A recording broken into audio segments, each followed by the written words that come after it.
નમસ્કાર વિદ્યાર્થી મિત્રો, હું પંકજ વાળા, આપણો ફિઝિક્સ ટીચર ફરી પાછું આપણી સામે હાજર છું. લાસ્ટ ટાઈમ આપણે જ્યારે મળ્યા હતા ત્યારે પ્રકરણ 2 એકમ અને માપન, આમાં આપણે શરૂઆતનો એકમ પદ્ધતિ છે, એકમ શું છે, કઈ કઈ પદ્ધતિઓ છે, આ બધા વિશે ડિસ્કસ કર્યું હતું. તો ત્રણ મૂળભૂત એકમ પદ્ધતિ આપણી પાસે છે: FPS system, CGS system, MKS system. અને ત્યાર પછી આ ત્રણ પરથી એક ચોથી નવી system SI international system international, આ એક પદ્ધતિ વિશે આપણે જોઈ ગયા. તો આજે આપણે એક નવા ટોપિકની ચર્ચા કરી છે, એરર્સ. લાસ્ટ ટાઈમ જ્યારે આપણે મળ્યા હતા ત્યારે મેં તમને કહ્યું હતું કે આપણે જ્યારે ફરીવાર મળીશું ને ત્યારે જોઈશું કે નાનામાં નાનો વસ્તુ હોય તો માપન કઈ રીતે થઈ શકે છે. હું પૃથ્વી પરથી દૂર અવકાશથી તમારે કોઈ ગ્રહનું માપ લેવું હોય તો કઈ રીતે કરી શકું છું, આ ટોપિક પર ડિસ્કસ કરશું. પણ આ ટોપિક એટલા બધા ઇમ્પોર્ટન્ટ નથી એટલે આપણે એને પછીથી કરીશું ખરા, પણ પછીથી કરીશું. અત્યારે આપણે માટે એક ઇમ્પોર્ટન્ટ ટોપિક છે એરર્સ. આપવાની અંદર કઈ કઈ ભૂલો થઈ શકે છે, કઈ કઈ ત્રુટિ હોઈ શકે છે, તો આ બધા વિશે આપણે આજે ડિસ્કશન કરવાના છીએ. ઓકે, તો શરૂઆત કરીએ માપનમાં ત્રુટિ. ઓકે, આપણે ઘણી બધી વખત જોયું હશે કે આપણે કોઈ વસ્તુનું માપ કરીએ છીએ. સમજો કે માની લંબાઈ માપતો હોવ, આ લંબાઈ માપતા આપણે ક્યારેક મારાથી ભૂલ થઈ જાય, કે એકાદ પોઈન્ટ આગળ પાછળ થઈ જાય, 0.1 mm 0.2 mm ની ભૂલ થઈ જાય. તો આ દરેક કેલ્ક્યુલેશનમાં, દરેક માપનમાં ભૂલ આવવી નિશ્ચિત તો છે જ, ભૂલ આવી શકે છે. ઓકે, તો સૌથી પહેલા જોઈએ કે માપન માટે બે ટર્મ્સને યાદ રાખવી ખૂબ જરૂરી છે. અને બે ટર્મ્સ છે ચોકસાઈ અને બીજું છે સચોટતા, એક્યુરસી એન્ડ પ્રિસિઝન. એક્યુરસી કોને કહેવાય, આ ચોકસાઈ કોને કહેવાય? સમજો કે હું તમને કહું કે આ જે માર્કર છે એની લંબાઈ 10 સેન્ટીમીટર છે, બરાબર છે? આ 10 સેન્ટીમીટર છે અને હું એનું માપું એને ફૂટપટ્ટીથી કે મીટર પટ્ટીથી કે ગમે ત્યાંથી માપ લઉં અને મારું માપ સમજો કે 9.9 આવ્યું છે, ફરી પાછું માપ લઉં 9.6 આવ્યું, ફરી પાછું માપ લઉં 9.5 આવ્યું, તો સૌથી નજીક માપ કયું આવ્યું? 10 સેન્ટીમીટરની સૌથી નજીકનું માપ 9.9 સેન્ટીમીટર છે. ધેટ મીન્સ કે મારી એક્યુરસી 9.9 સેન્ટીમીટર આવી. બરાબર? ખરું વેલ્યુ જે ટ્રુ વેલ્યુ છે, ટ્રુ વેલ્યુની નજીકમાં નજીક જે કિંમત આવે એને આપણે કહીશું ચોકસાઈ, એક્યુરસી. ટ્રુ વેલ્યુની નજીકની કિંમત આને આપણે કહીશું એક્યુરસી. પ્રિસિઝન એટલે શું?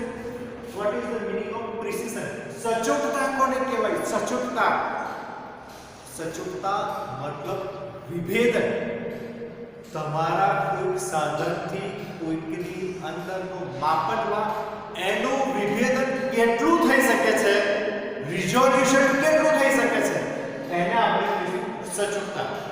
ઓકે, આ બંને ટર્મ છે ને એકદમ નજીકની ટર્મ છે. તમને કહ્યું કે ચોકસાઈ અને સચોટતા બંને તો એક જ થયું, સરખું થયું, કંઈ ફરક તો છે જ નહીં.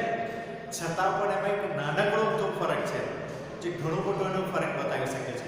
હું તમને સમજો એક એક્ઝામ્પલ આપું, એ એક્ઝામ્પલથી આપણે બંને વચ્ચેનો તફાવત સમજીએ. સમજો કે કોઈક લંબાઈ છે, આ સ્કેલ છે, આ માર્કર પેન છે, આ માર્કર પેનની લંબાઈ છે 10 સેન્ટીમીટર, બરાબર? જેની ખરેખર વેલ્યુ છે 10 સેન્ટીમીટર. આની વેલ્યુ મને ખબર જ છે કે 10 જ છે, માપેલી જ છે. હવે આ વેલ્યુ, આની લંબાઈ માપવા માટે હું અલગ અલગ 3 વિદ્યાર્થીઓને હું સોંપીશ. એ 3 વિદ્યાર્થીઓને કહીશ કે લો આની લંબાઈ માપો જો જરા કેટલી થાય છે. ઓકે, એક્ઝેક્ટલી મારી વેલ્યુ છે 10 સેન્ટીમીટર. પહેલો વિદ્યાર્થી જ્યારે માપે છે ત્યારે એની વેલ્યુ આવે છે 9.8 સેન્ટીમીટર. બીજો વિદ્યાર્થી જ્યારે માપે છે ત્યારે એની વેલ્યુ આવે છે 9.67 સેન્ટીમીટર. અને છેલ્લે ત્રીજો વિદ્યાર્થી જ્યારે માપે છે ત્યારે એની વેલ્યુ આવે છે 9.124 સેન્ટીમીટર. 3 વિદ્યાર્થીઓએ ત્રણ રીડિંગ અલગ અલગ લઈને આવ્યા છે. હવે આપણે શોધવાનું છે કે એક્ઝેક્ટલી આમાં એક્યુરસી ક્યાં છે અને પ્રિસિઝન ક્યાં છે. ઓકે, ખરી વેલ્યુ કેટલી છે આપણી? 10 સેન્ટીમીટર છે. ઓકે, આ 10 સેન્ટીમીટરની સૌથી નજીકની કિંમત કઈ છે? ઓકે, આમાં જો 9.8, 9.6 છે, 9.1 છે, આપણને દેખીતી રીતે ખબર પડે કે 9.8 સેન્ટીમીટર એકદમ નજીક વેલ્યુ છે. આનો નાનો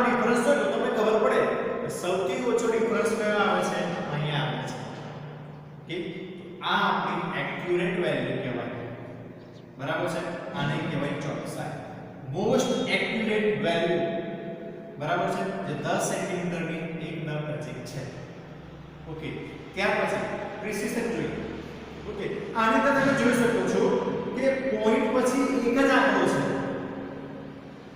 સેકન્ડ ની અંદર પોઈન્ટ પછી બે ડેસિમલ છે અને અહીંયા આગળ છે પોઈન્ટ પછી 3 ડેસિમલ છે.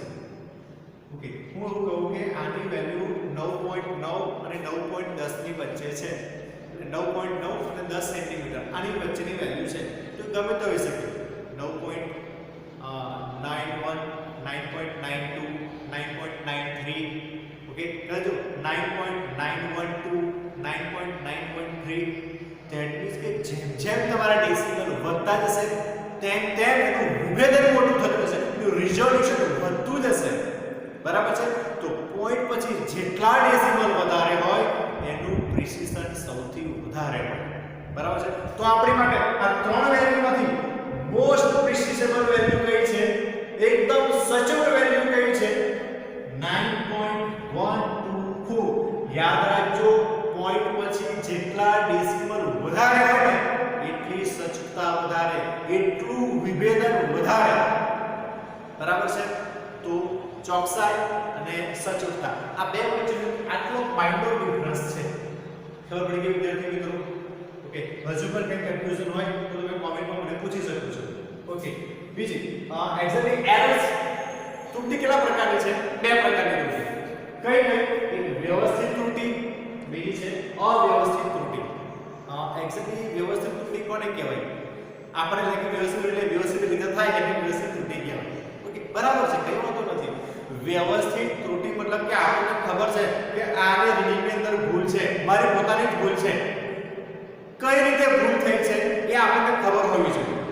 ધેટ મીન્સ કે મને ખબર છે કે આમાં ભૂલ છે, મેં કદાચ માપનમાં ભૂલ કરી છે, કાં તો સાધન ખોટું છે, કાં તો ટેકનિક ખોટી છે. જ્યાં આપણને ખબર હોય કે આમાં ભૂલ છે એને કહેવાય વ્યવસ્થિત ત્રુટિ. આપણને ખબર હોય અને જો આપણને ખબર ન પડે અને એમાં ભૂલ આવી જાય, આપણને ખબર ન હોય કે ભૂલ કેમ આવી, બરાબર છે, તો એને કહીશું અવ્યવસ્થિત ત્રુટિ. બરાબર છે વિદ્યાર્થી મિત્રો? ઓકે, વ્યવસ્થિત ત્રુટિના ત્રણ. વ્યવસ્થિત ત્રુટિ કઈ રીતે થઈ શકે છે તે. ઓકે, વ્યવસ્થિત ત્રુટિ આ ત્રણ રીતે થઈ શકે. પહેલી, સાધનની ત્રુટિ. સમજો કે તમે જે વસ્તુનું માપન કરો છો, એક સાધન તમારી પાસે છે, એ સાધનમાં જ ભૂલ હોય. સમજો કે વર્નિયર કેલિપર્સ છે અથવા તમારી પાસે માઇક્રોમીટર સ્ક્રૂ ગેજ છે. ઓકે, એનો મેઇન ઝીરો બીજા ઝીરોની સામે આવવો જોઈએ. મુખ્ય સ્કેલ છે ને એનો ઝીરો બીજા સ્કેલના ઝીરોની સામે આવવો જોઈએ. આ બંને ઝીરો એકબીજાની સામે હોય તો એક્યુરેટ રીડિંગ તમને મળી શકે. પણ એવું નથી થતું, ઝીરોની સામે ઝીરો નથી જ આવતો. ધેટ મીન્સ કે સાધનમાં કંઈક ભૂલ છે, સાધનની અંદર કંઈક ખામી છે, અથવા ઘણી વાર કે સાધનના અંકો છે, અંકો ઘસાઈ ગયા હોય, તમને દેખાતું ન હોય, તો એ પણ સાધનની ભૂલ છે. ઓકે, તો એ સાધનની ત્રુટિ કહેવાય. સાધનની પોતાની ત્રુટિને લીધે વ્યવસ્થિત ભૂલ આવે છે. મને ખબર છે કે બે ઝીરો મેચ થતા જ નથી, તો ભૂલ આવવાની જ છે, વ્યવસ્થિત ત્રુટિ થશે.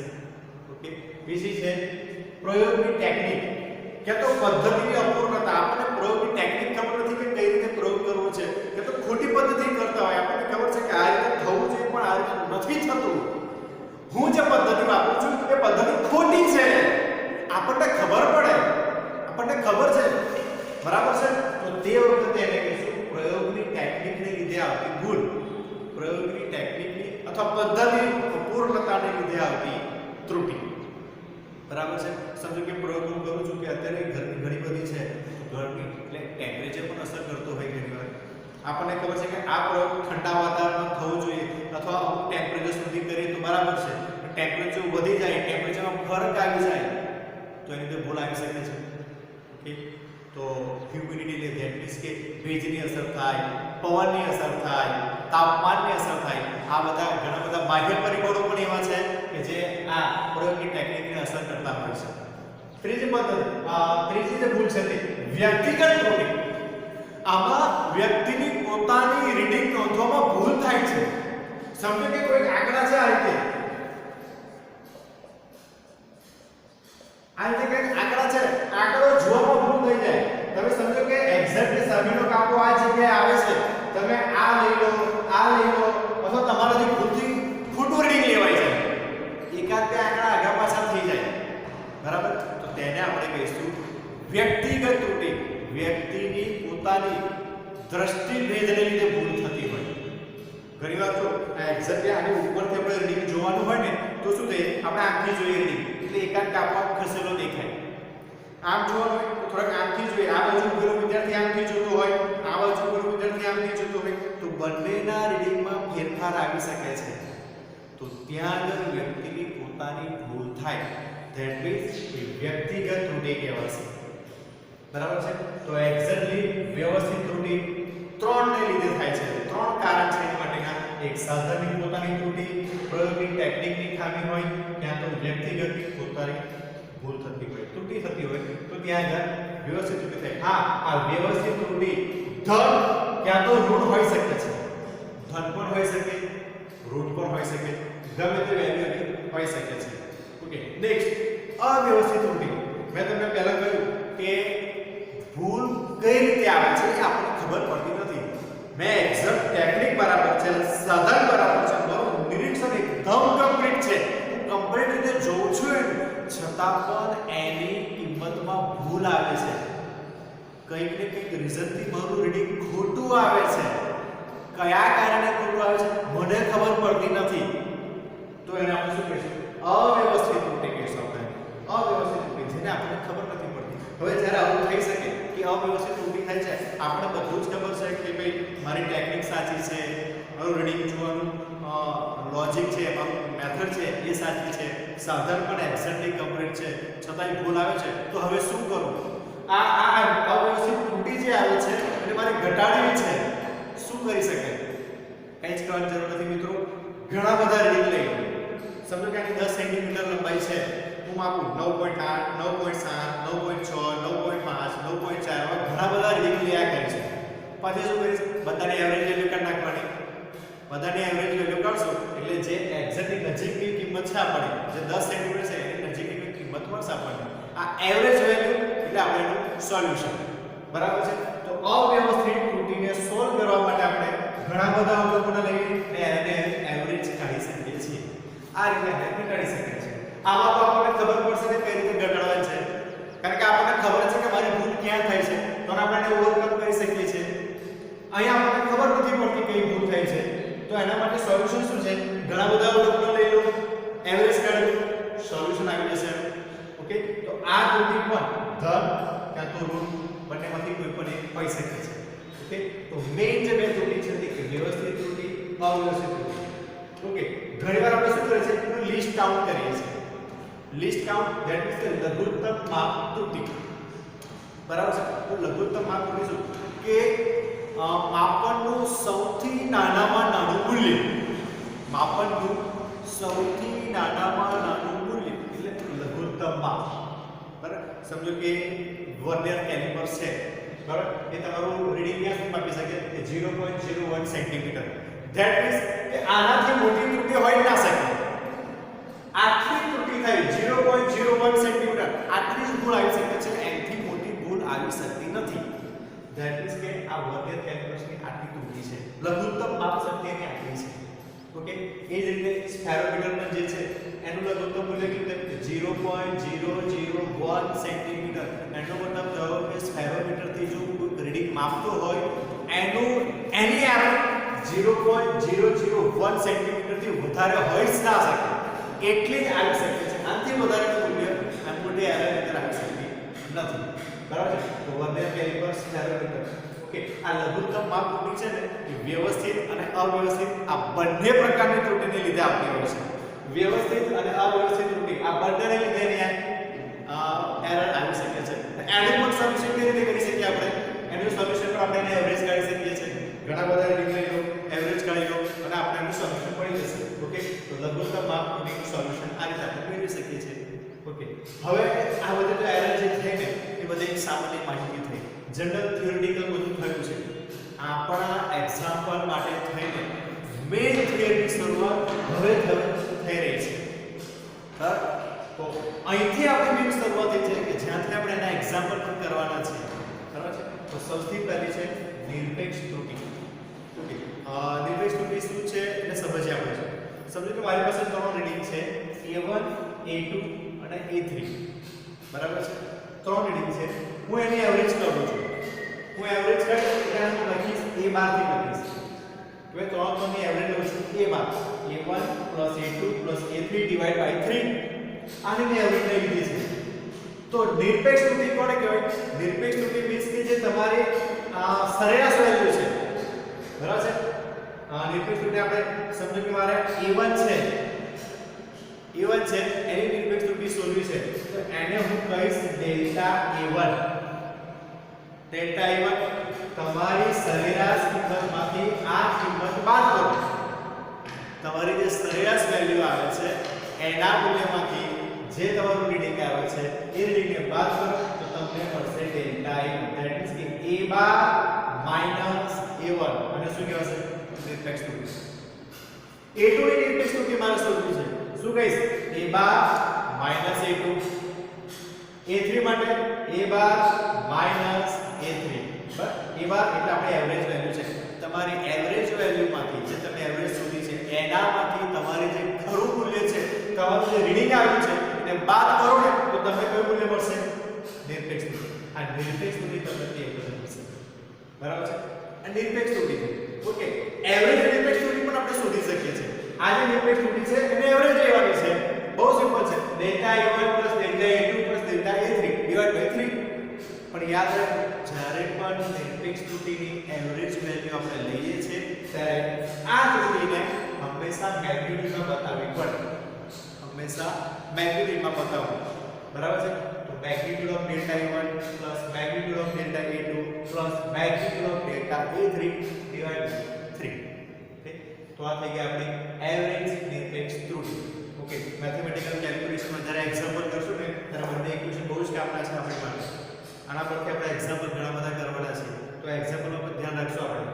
ઓકે. બીજી ત્રુટિ આવે છે સાપેક્ષ ત્રુટિ. બરાબર છે. સાપેક્ષ ત્રુટિ કોને કહીશું? તો કે જે ડેલ્ટા A બાર છે તે નિરપેક્ષ એવરેજ નિરપેક્ષ ત્રુટિ ડિવાઇડ બાય A બાર આપણે એવરેજ વેલ્યુ. બરાબર છે. ફરી કરશું. Delta A bar that means કે એવરેજ નિરપેક્ષ ત્રુટિ અને એવરેજ વેલ્યુનો ગુણોત્તર એને આપણે શું કહીશું? સાપેક્ષ ત્રુટિ. કોઈના સાપેક્ષમાં કેટલો વધારો છે કે કેટલો ઘટાડો છે એ આપણે જાણવાનું છે આની અંદર. બરાબર છે. પહેલું ઇક્વેશન છે delta A bar upon A bar. Okay. ત્યાર પછી છે પ્રતિશત ત્રુટિ, પર્સન્ટેજ એરર. તો આપણે પર્સન્ટેજ એરર કોને કહીશું? સિમ્પલ છે. આ એરરને મારે પર્સન્ટેજમાં લખ્યું છે. શું કરીશ? Multiply by 100. મલ્ટીપ્લાય બાય 100 કરી દઈશ તો મને પ્રતિશત એરર મળી જશે. તેમાં કેટલા ટકા એરર છે? 2% એરર છે, 5% એરર છે, 10% એરર છે. તો પ્રતિશત એરર આપણે આ રીતે શોધી શકીએ છીએ. ઓકે. તો આ બધું થયું આપણું એરર માટે થઈને. આ બધું થયું ત્રુટિ. ઓકે. તો આશા રાખું છું મિત્રો કે તમને આ બધી એરર ખબર પડી ગઈ હશે. બરાબર. તમારી બુક્સની અંદર જે કંઈ પણ ટોપિક્સ આપેલા છે એ ટોપિક્સને તમે જોઈ લેજો, વાંચી લેજો. ન ખબર પડે મને કોમેન્ટમાં પૂછી શકો છો. ફરી પાછા નેક્સ્ટ વિડિયોની અંદર એ તમારા બધા કોમેન્ટનો હું આન્સર આપીશ. બરાબર છે. તો આ ત્રુટિ પતી ગઈ છે. આપણે નેક્સ્ટ ટાઈમમાં આપણે જ્યારે કરશું, નેક્સ્ટ લેક્ચરમાં જ્યારે આપણે કરશું ને ત્યારે પારિમાણિક વિશ્લેષણનો અભ્યાસ કરશું. મિત્રો યાદ રાખો પારિમાણિક વિશ્લેષણ બહુ જ ઇમ્પોર્ટન્ટ ટોપિક છે. તમારા ગુજરાત બોર્ડની એક્ઝામમાં, જેડબલઈની એક્ઝામમાં, નીટની એક્ઝામમાં, ગુસ્કેટની એક્ઝામમાં, દરેક એક્ઝામમાં આમાંથી એક પ્રશ્ન હોય જ છે. ઓકે. તો નેક્સ્ટ ટાઈમ જ્યારે મળશું પારિમાણિક વિશ્લેષણમાં ત્યારે એને એકદમ ધ્યાનપૂર્વક આપણે અભ્યાસ કરશું અને એ આપણે શીખીશું. ઓકે. મળીએ છીએ આપણે નેક્સ્ટ લેક્ચરમાં. નમસ્કાર.